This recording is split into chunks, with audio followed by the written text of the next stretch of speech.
ça sert? Ça veut dire quoi, ça? Pourquoi c'est comme ça? C'est où? C'est qui, lui? Un jour, une question. C'est quoi une information? Pour comprendre le monde, on a besoin d'informations, des messages fondés sur des faits vérifiés. Ça peut être un texte, un son, une vidéo, une image. Ces informations sont relayées par les médias et doivent intéresser ou concerner un grand nombre de personnes. Le problème, c'est que les réseaux sociaux comme Instagram, TikTok ou Snapchat t'abreuvent d'infos qui, en fait, n'en sont pas toujours. Alors, comment reconnaître une vraie information? D'abord, elle doit avoir un intérêt pour le public, qui cherche à s'informer sur l'actualité. Les informations racontent donc des faits, comme un séisme en Italie, les résultats d'un match de foot ou l'élection d'un président. En revanche, critiquer une personne, par exemple, ce n'est pas une information, c'est un avis, l'opinion de la personne qui écrit ou qui parle. Et sur Internet, beaucoup de gens donnent leur opinion et véhiculent ainsi de fausses informations. C'est le principe de la rumeur, qui commence souvent par « il paraît que… » Présentée comme une information, elle n'est cependant pas vérifiable, car une information doit être vérifiée par des journalistes avant d'être communiquée. Pour cela, ils vont croiser leurs sources, interviewer des personnes concernées, des experts, enquêter sur place. C'est le cœur du métier de journaliste, car plus les informations sont vérifiées, plus elles sont fiables. Tu te poses des questions? Envoie-les-nous, et nous, on y répond.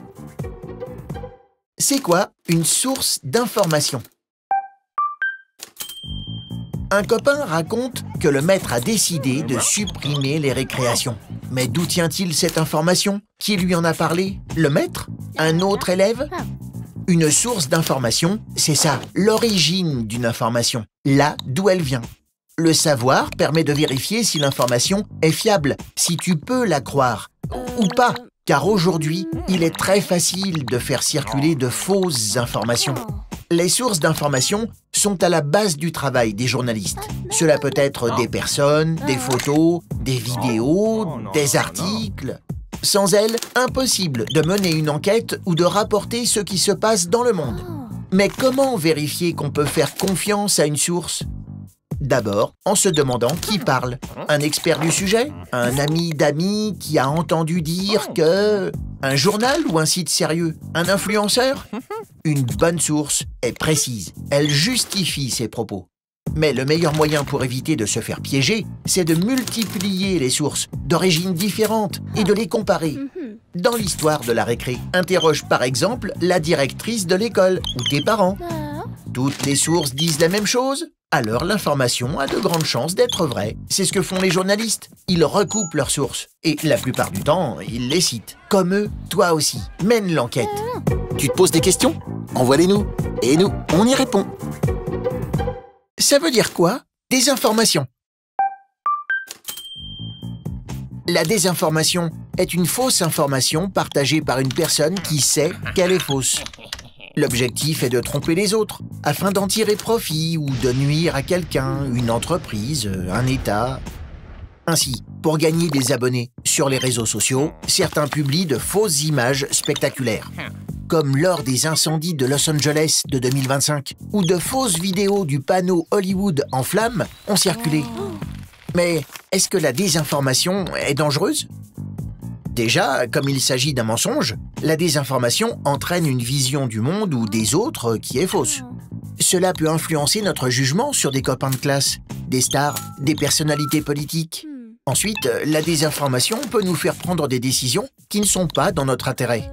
Par exemple, si quelqu'un nous convainc que les vaccins sont mauvais pour la santé, on pourrait refuser de se faire vacciner et tomber malade.